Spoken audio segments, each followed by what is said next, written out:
Morning students. जो आज हम बात करने वाले हैं वो बात करेंगे मेटल कार्बोनिल बॉन्डिंग के बारे में।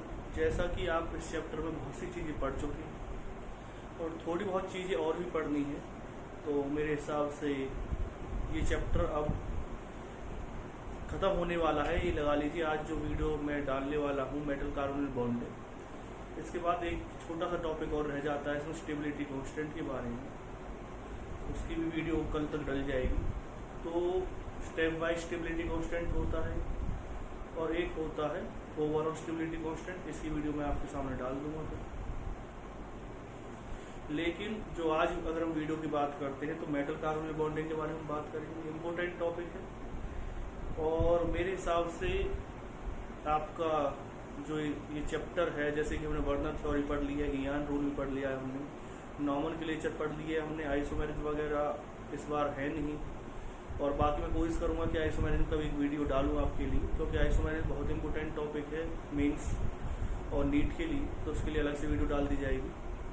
अगर मैं बात करता हूं कि इसमें किस तरह के क्वेश्चंस हमारे आते हैं मेटल कार्बोनिल बॉन्डिंग से, तो मेटल कार्बोनिल बॉन्डिंग की अगर मैं बात करता हूं, एक छोटा सा टॉपिक और भी रह गया कि टेट्राहेड्रल कॉम्प्लेक्स के अंदर हम क्रिस्टल स्प्लिटिंग एनर्जी के बारे में थोड़ी सी बातें बताऊंगा आपको, तो वो भी आपका शायद कल वाली वीडियो में डाल दूँ। तो अगर हम मेटल कार्बोनिल बॉन्डिंग की बात करते हैं तो क्वेश्चन किस तरह से आते हैं? क्वेश्चन कई तरह से आते हैं, जैसे कि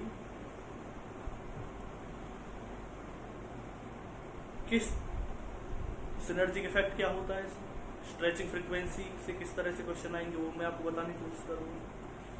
तो ये टॉपिक मेंस के लिए भी इतना इम्पोर्टेंट है, नीट के लिए भी इतना इम्पोर्टेंट है, उतना ही इम्पोर्टेंट हमारा किसके लिए है। अगर हम बात करते हैं इसकी जो CBSE लेवल या अगर हम हरियाणा बोर्ड लेवल जो भी आप बात करें 12th लेवल तक की बात करें, तो उसके सबके लिए क्या है इम्पोर्टेंट। तो सबसे पहले हम डिस्कस करते हैं किसके बारे में कि एक्चुअल में मेटल जो कार्बोनिल बॉन्डिंग है वो किस तरह से होती है, और मैं आपको कुछ एग्जाम्पल्स लेकर के किस तरह से बताने की कोशिश करूंगा।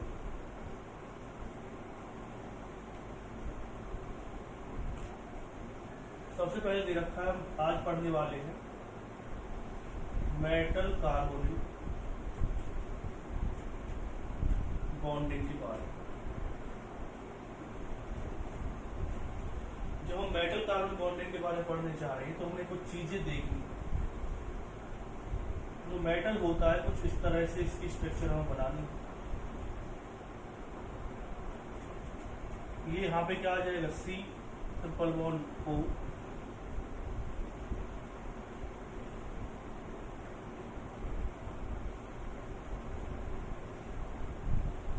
ये सिग्मा बॉन्ड है,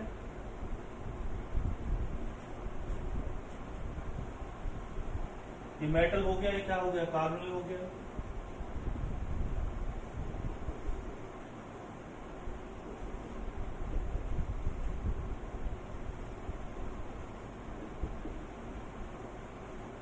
ये क्या है, ऑक्यूपाइड सिग्मा ऑर्बिटल। और ये कौन से ऑर्बिटल हो जाएंगे, अनऑक्यूपाइड सिग्मा ऑर्बिटल।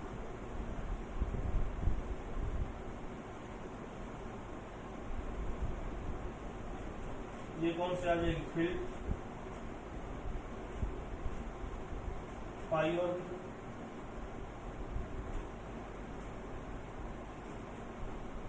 ठीक है जी, इसे क्या कह सकते हो आप, सिग्मा ऑर्बिटल होगी। ये क्या हो जाएगी, अनऑक्यूपाइड पाई ऑर्बिटल।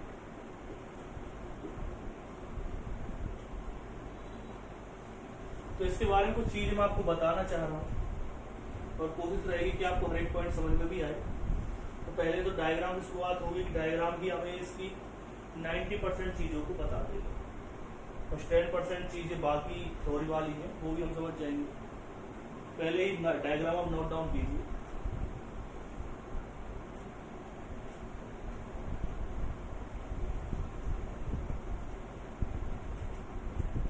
अब देखिए, सबसे पहले अगर हम बात करते हैं इसमें, ये है कि मेटल कार्बोनिल बॉन्डिंग के अंदर क्या क्या चीज हमें पढ़नी है।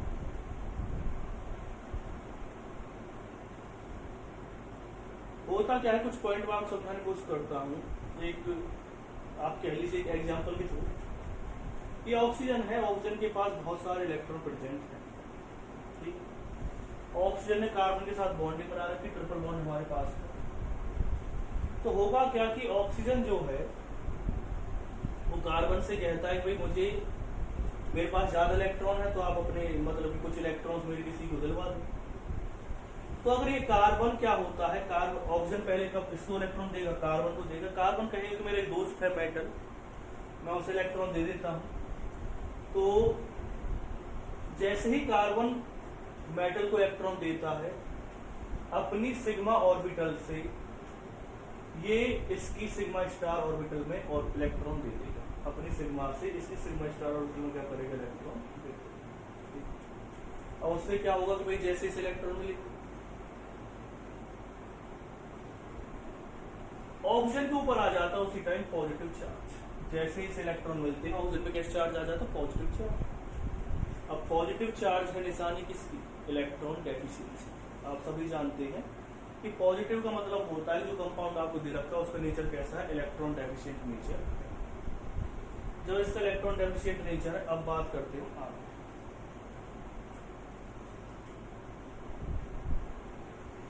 इलेक्ट्रॉन डेफिशिएंट नेचर है, ऑक्सीजन के ऊपर कैसा चार्ज आ गया, पॉजिटिव चार्ज आ गया। तो ऑक्सीजन कहेगा कार्बन से कि मुझे मेरे इलेक्ट्रॉन की जरूरत है। ध्यान समझना, ऑक्सीजन ने कार्बन को इलेक्ट्रॉन दिए थे, कार्बन ने मेटल को प्रोवाइड करवा दिया। अब वो क्या रहा है कि ऑक्सीजन वे इलेक्ट्रॉन मेटल के पास पहले भी थे, लेकिन थे किसमें, पाई ऑर्बिटल्स में थे इलेक्ट्रॉन्स। यानी कि आप ये कह सकते हो कि मेटल के पास इलेक्ट्रॉन तो थे लेकिन उसकी एफडी में जमा हो रहे थे। एफडी में पैसे जमा होता है ना, इस तरह से जमा हो रहे थे उसके इलेक्ट्रॉन, वो उन्हें निकालना नहीं चाह रहा था।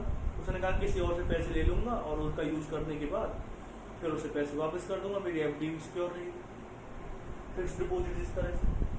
तो लेकिन दिक्कत क्या फंस गई कि जो ऑक्सीजन था, ऑक्सीजन ने कार्बन इलेक्ट्रॉन तो दे दिए लेकिन ऑक्सीजन के ऊपर पॉजिटिव चार्ज आ गया, लेकिन उसके पास इलेक्ट्रॉन कम पड़े। वो कह रहा है कि भाई कार्बन से कोई मुझे मेरे इलेक्ट्रॉन चाहिए। अब मेटल को जब इलेक्ट्रॉन की जरूरत थी, वो तो उसने किसमें बनाने में यूज कर लिया, सिग्मा बॉन्ड बनाने में यूज कर लिया। अब वो कहेगा कार्बन से कि भाई मेरे पास तो इलेक्ट्रॉन है नहीं, जो आपने दिए थे वो तो किसमें यूज कर लिए, मैंने सिग्मा बॉन्ड बनाने के लिए यूज कर लिया। अब उसके पास चारा क्या बचा, उसका फिक्स डिपॉजिट, यानी कि पाई इलेक्ट्रॉन उसके पास बचा। तो भाई इलेक्ट्रॉन तो चाहिए थी, तो क्या करेगा कि ये अपने इलेक्ट्रॉन्स, पाई इलेक्ट्रॉन्स इसकी पाई स्टार ऑर्बिटल में दे देगा। कार्बन की जो पाई स्टार ऑर्बिटल है उसमें मेटल अपने इलेक्ट्रॉन्स दे देगा। जो मेटल अपने इलेक्ट्रॉन्स देगा पाई इलेक्ट्रॉन्स की पाई स्टार में, तो यहाँ पे पहले सिग्मा बॉन्ड बन रहा था, एक और कौन सा बॉन्ड ऐसे बनने के चांस हो जाएंगे कि एक और बॉन्ड बन जाएगा, कौन सा, पाई बॉन्ड। अब एक चीज समझना, जब ऑक्सीजन ने कार्बन को इलेक्ट्रॉन दिए थे तो पहले यहाँ पे 2 बॉन्ड थे, कैसे बॉन्ड बन गया था, ट्रिपल बॉन्ड बन गया था। यानी कि बॉन्ड ऑर्डर उस टाइम पर कितना हो गया था, 3 हो गया था, ठीक है ना। अगर अकेले कार्बन और ऑक्सीजन बॉन्ड की बात करें तो यहाँ बॉन्ड ऑर्डर कितना आ जाएगा। लेकिन अगर मेटल कार्बन के साथ जुड़ जाता है तो क्या होगा कि मेटल क्या करेगा, इसे वापस क्या करेगा, इलेक्ट्रॉन प्रोवाइड करवाएगा। जब मेटल इसे इलेक्ट्रॉन प्रोवाइड करवाएगा तो बॉन्ड ऑर्डर क्या हो जाएगा, लेस देन। ये चीज आप नोट कर लें, अगर मेटल कार्बन बॉन्डिंग बन रही है तो बॉन्ड ऑर्डर क्या हो जाएगा, लेस देन 3। और अगर खाली कार्बन ऑक्सीजन बॉन्ड बन रहा है तो क्या हो जाएगा, बॉन्ड ऑर्डर 3 हो जाएगा, ठीक है ना। बॉन्ड ऑर्डर क्या हो जाएगा, 3। अगर मेटल क्या करेगा, कार्बन को इलेक्ट्रॉन प्रोवाइड करवा देगा तो उससे क्या होगा, जो ट्रिपल बॉन्ड कैरेक्टर है वो किसके पास जाने लगेगा, सिंगल डबल बॉन्ड की तरफ जाने लगेगा और बॉन्ड ऑर्डर क्या हो जाएगा, लेस देन 3। फिर मैं आपको बता देता हूँ वो क्या रहा है। इसमें ऑक्सीजन ने इलेक्ट्रॉन प्रोवाइड करवाए कार्बन को, कार्बन ने किसको दी थी, मेटल को। लेकिन जैसे उसने इलेक्ट्रॉन दिया ऑक्सीजन को कैसे चार्ज आ गया, पॉजिटिव चार्ज आएगा, उसने इलेक्ट्रॉन वापस कार्बन से मांगे तो वो क्या करेगा, मेटल कहता है कि मेरे जो पहले इलेक्ट्रॉन्स आपने दिए थे सिग्मा बॉन्ड बनाने में यूज कर दिए। तो क्या होगा कि जो मेटल है अपने पाई इलेक्ट्रॉन्स, सिग्मा इलेक्ट्रॉन ना देकर के अपने पाई इलेक्ट्रॉन्स कार्बन को प्रोवाइड करवाएगा इसकी पाई ऑर्बिटल के अंदर। उससे क्या होगा देखो, पहले मेटल और कार्बन के बीच में सिंगल बॉन्ड था, जब तक मेटल कार्बन बॉन्डिंग, मतलब पहले कैसे बॉन्ड था, सिंगल बॉन्ड था जब इसने इलेक्ट्रॉन दिए थे। लेकिन जैसे ही वापस इलेक्ट्रॉन करेगा मेटल, तो सिग्मा बॉन्ड पहले बन रहा, एक और बॉन्ड बनेगा, वो कौन सा बॉन्ड बनेगा, पाई बॉन्ड बनेगा। यानी कि मेटल कार्बन के बीच में जो बॉन्ड लेंथ, याद रखना मेटल कार्बन के बीच जो बॉन्ड लेंथ है वो क्या होगी, डिक्रीज होगी। ठीक है, मेटल कार्बन के बीच जो बॉन्ड लेंथ है वो डिक्रीज होगी, और बॉन्ड ऑर्डर क्या होगा, इंक्रीज। जब आप कहेंगे बॉन्ड ऑर्डर क्या होता है, तो किसी भी टू एटम्स के बीच में जो बॉन्ड बनता है, नंबर ऑफ जो बॉन्ड्स बनते हैं उसे क्या कहते हैं, बॉन्ड ऑर्डर। पहले सिर्फ सिंगल बॉन्ड बन रहा था जब इसने इलेक्ट्रॉन दिए थे, तो बॉन्ड ऑर्डर 1 था। लेकिन जैसे इसने से इलेक्ट्रॉन दिए तो बॉन्ड ऑर्डर क्या हो जाएगा, इसका 2 हो जाएगा। आप कहेंगे सर 2 कैसे हो सकता है बॉन्ड ऑर्डर, क्यों, क्योंकि इसने इलेक्ट्रॉन दिए तो पाई बॉन्ड भी बन गया, तो बॉन्ड ऑर्डर क्या हो जाएगा, 2 हो जाएगा। इसे मत समझना कि सिर्फ 3 बॉन्ड बन रहे, नहीं, जब पाई ऑर्बिटल इलेक्ट्रॉन देगी सिर्फ एक बॉन्ड बनेगा, तो बॉन्ड ऑर्डर 2 की तरफ जाएगा। यानी मेटल कार्बन के बीच में जब मेटल ने कार्बन को वापस इलेक्ट्रॉन दिए तो बॉन्ड ऑर्डर क्या हो गया, डिक्रीज हो गया, और बॉन्ड लेंथ क्या हो गई, सर बॉन्ड ऑर्डर क्या हो गया, इंक्रीज हो गया, और बॉन्ड लेंथ क्या हो गई, डिक्रीज। बॉन्ड ऑर्डर क्या हो गया, इंक्रीज हो गया। बॉन्ड ऑर्डर कैसे इंक्रीज हो गया, क्योंकि पहले सिंगल बॉन्ड बन रहा था, डबल बॉन्ड बन गया, और बॉन्ड लेंथ क्या होगी, डिक्रीज। किस तरह से डिक्रीज होगी, क्योंकि ज्यादा पास पास आएंगे जितनी ज्यादा बॉन्ड बनेंगे। लेकिन कार्बन ऑक्सीजन की अगर हम बात करते हैं, तो कार्बन ऑक्सीजन का जो बॉन्ड ऑर्डर था पहले क्या था, 3 था। ठीक है, और बॉन्ड लेंथ भी क्या थी, कम थी। लेकिन जैसे इसे इलेक्ट्रॉन मिलेंगे कार्बन को, तो ये इलेक्ट्रॉन वापस इसको देना चाहेगा, ऑक्सीजन को देना चाहेगा, तो उसके पॉजिटिव चार्ज को डिक्रीज करना चाहेगा। तो बॉन्ड ऑर्डर 3 से क्या होने लगेगा, डिक्रीज होने लगेगा। जब 3 से क्या होगा, बॉन्ड ऑर्डर डिक्रीज होगा, तो कार्बन ऑक्सीजन की बॉन्ड लेंथ क्या हो जाएगी, इंक्रीज हो जाएगी। कार्बन ऑक्सीजन बॉन्ड लेंथ क्या हो जाएगी, इंक्रीज। तो पहले तो मैं आपको बता देता हूँ, इसमें एक चीज आती है synergic effect.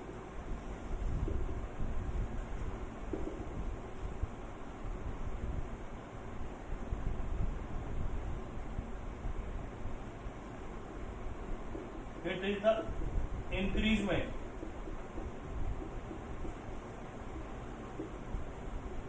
in the strength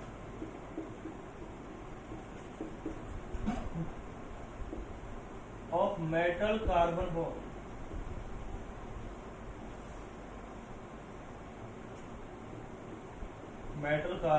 sigma bond due to the formation of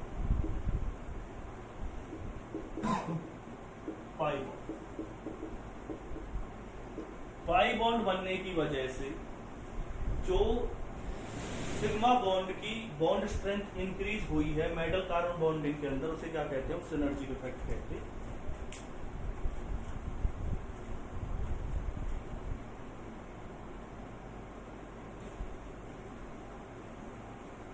तो ये पॉइंट मेरे हिसाब से जहां तक आपको सामने क्लियर हो गया होगा, it is the increment in the strength of metal carbon sigma bond due to the formation of pi bond। पहले सिग्मा बॉन्ड बन रहा था, उसकी स्ट्रेंथ इंक्रीज हो गई due to the formation of pi bond. वो मैं आपको बता चुका हूँ किस तरह से इंक्रीज हुई।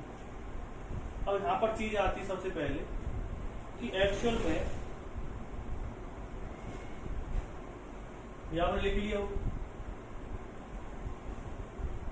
इसे पूरे डायग्राम को बना लेना और इसे लिख लेना।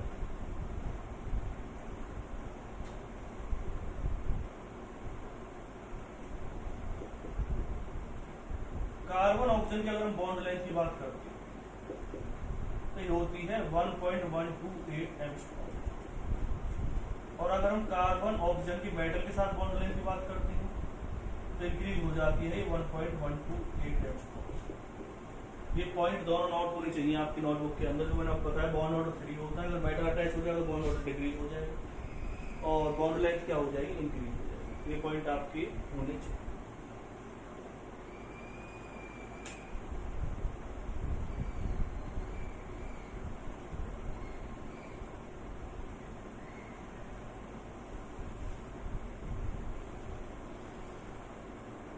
लिख लिया होगा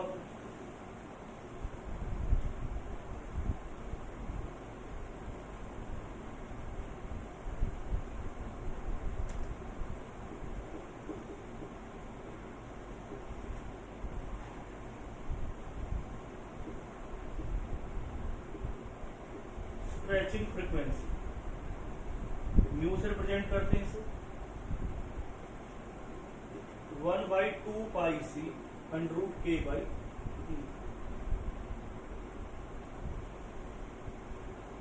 के क्या है यहाँ पे? Force constant.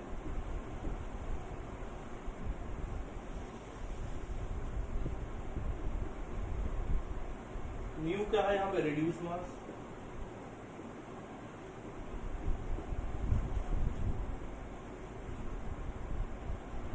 अब बात आती है, और ये क्या होती है? Stretching frequency. Stretching frequency definition क्या होती है? It is the amount of energy या अमाउंट ऑफ फोर्स कह लो,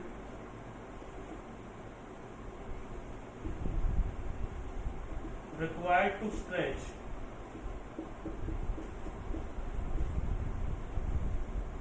carbon oxygen bond.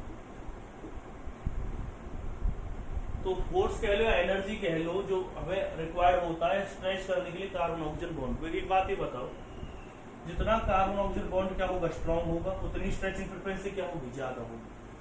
More the strong carbon oxygen bond more the stretching frequency. ये पॉइंट आपके माइंड में नोट होना चाहिए। क्यों? क्योंकि सीधी सी बात, जितना स्ट्रॉन्ग बॉन्ड होगा उसे स्ट्रेच करने में उतनी एनर्जी लगानी पड़ेगी। अब एक मैंने थोड़ी देर पहले आपके सामने बताया था कि अगर कार्बन ऑक्सीजन सिंगल है, मतलब सीओ की फॉर्म में, कार्बन मोनोऑक्साइड की फॉर्म में है, तो वहां पर जो बॉन्ड लेंथ वो होती 1.128 एंगस्ट्रॉम। लेकिन अगर उसके साथ क्या अटैच है? मेटल अटैच है, तो उसी की जो बॉन्ड लेंथ वो क्या हो जाती है? 1.128 एंगस्ट्रॉम से ज्यादा हो जाती है। यानी बॉन्ड लेंथ क्या हो रही है? इंक्रीज तो हो रही है एक तरह से। और अगर बॉन्ड लेंथ क्या होगी? इंक्रीज होगी। बॉन्ड लेंथ क्या हो जाएगी उसकी? अगर इंक्रीज हो जाएगी,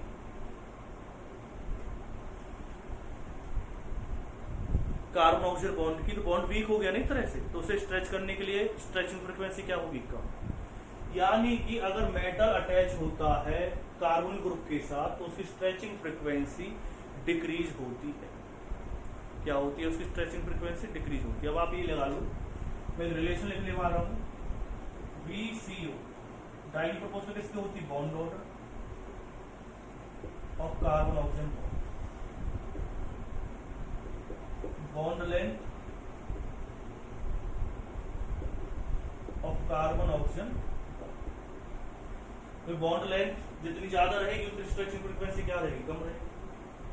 डायरेक्ट प्रोपोर्शनल किसकी होती है? Metal carbon bond length.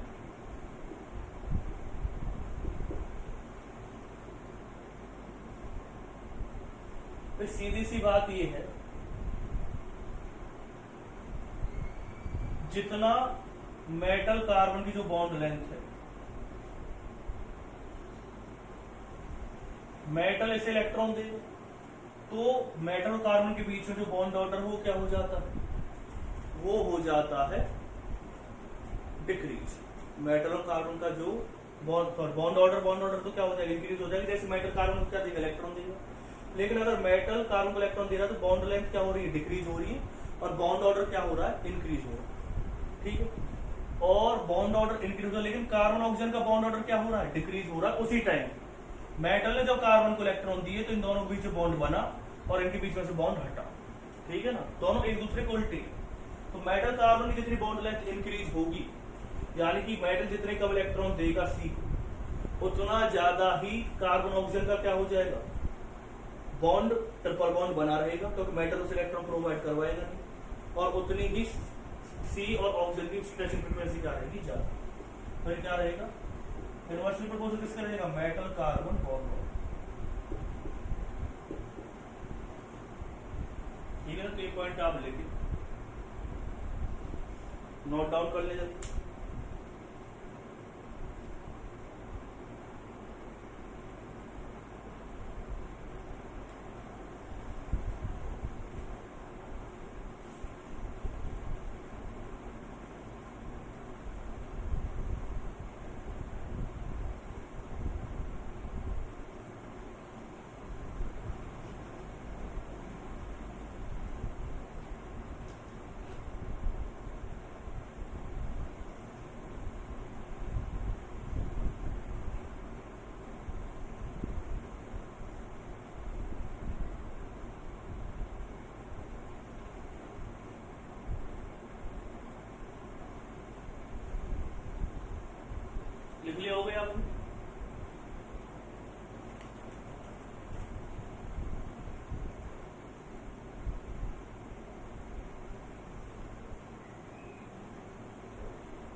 अब क्या होगा, मान के चलो मेटल के ऊपर नेगेटिव चार्ज है, जैसे मेटल के ऊपर 2 नेगेटिव है, एक के ऊपर -1 है, एक के ऊपर मेटल के ऊपर कोई नेगेटिव चार्ज है।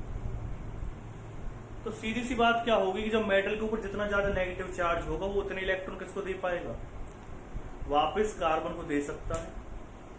वापस कार्बन को देगा तो उससे क्या होगा, एक चीज समझिए, अगर more the negative charge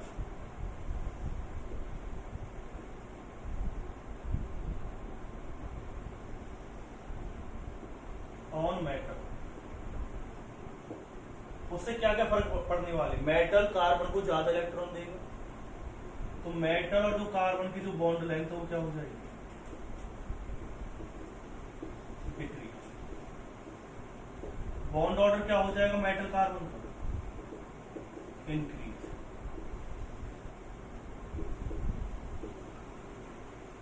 stretching frequency क्या हो जाएगी, ज्यादा इलेक्ट्रॉन मिलेंगे मेटल कार्बन को, तो कार्बन किसको देगा, ऑक्सीजन को देगा, और कार्बन ऑक्सीजन बॉन्ड क्या हो जाएगा, वीक हो जाएगा, तो स्ट्रेचिंग फ्रीक्वेंसी क्या हो जाएगी, डिक्रीज हो जाएगी। कार्बन ऑक्सीजन की जो बॉन्ड लेंथ है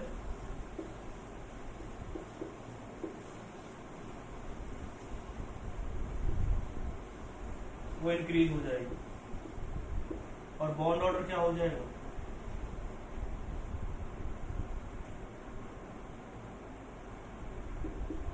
डिक्रीज। तो जितना ज्यादा नेगेटिव चार्ज बढ़ेगा उतना ही ये इफेक्ट पड़ने वाला है। ये पॉइंट आप समझ में आ गया। और अगर पॉजिटिव चार्ज बढ़ेगा, इसी जगह पे अगर मैं क्या ले लेता हूं, पॉजिटिव चार्ज ले लेता हूं, तो पॉजिटिव चार्ज से क्या फर्क पड़ने वाला है, उल्टा हो जाएगा पॉजिटिव चार्ज, यानी मेटल कार्बन की बॉन्ड लेंथ क्या हो जाएगी, डायरेक्टली प्रोपोर्शनल हो जाएगी पॉजिटिव चार्ज की। बॉन्ड ऑर्डर क्या हो जाएगा, इनवर्सली प्रोपोर्शनल हो जाएगा। स्ट्रेचिंग फ्रीक्वेंसी डायरेक्टली हो जाएगी, ये क्या हो जाएगा इनवर्सली, ये क्या हो जाएगा डायरेक्टली। यानी पॉजिटिव चार्ज से इस पे क्या पड़ने वाला है, उल्टा फर्क पड़ने वाला है। तो ये पॉइंट्स आपको क्या करने हैं, याद रखना, ठीक है। तो जो पॉइंट्स मैंने आपको बताए हैं कि अगर नेगेटिव चार्ज बढ़ता है तो क्या होगा। अब एक क्वेश्चन ये भी आ जाता है कि भाई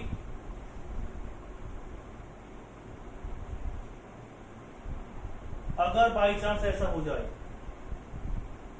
कि एक तो खाली सीओ दे रखा, तो मैंने उसकी क्या बताई आपको, बॉन्ड लेंथ इतनी बताई, और अगर मेटल सीओ बॉन्ड है तो इसकी बॉन्ड लेंथ में ज्यादा फर्क नहीं पड़ने वाला, बस थोड़ा सा डेसिमल में चेंज होगा, पर ज्यादा चेंज नहीं होने वाला, बस इतने ही क्या होगी, इंक्रीज होगी। तो यहाँ आप समझे कि एक ऑप्शन ये दे रखा है आपको 1.75 एंगस्ट्रॉम, तो ये नहीं होगा, इतना ज्यादा चेंज नहीं आता कार्बन ऑक्सीजन की बॉन्ड लेंथ के अंदर। मैंने बताया था ना कार्बन ऑक्सीजन की बॉन्ड लेंथ क्या होती है, 1.128 एंगस्ट्रॉम, तो ज्यादा से ज्यादा कितना चेंज आएगा, इतना चेंज इसके अंदर आएगा, ठीक है ना। तो ये पॉइंट क्या करना है आपको, नोट डाउन करना है, कहीं आप उसको ज्यादा चेंज करो।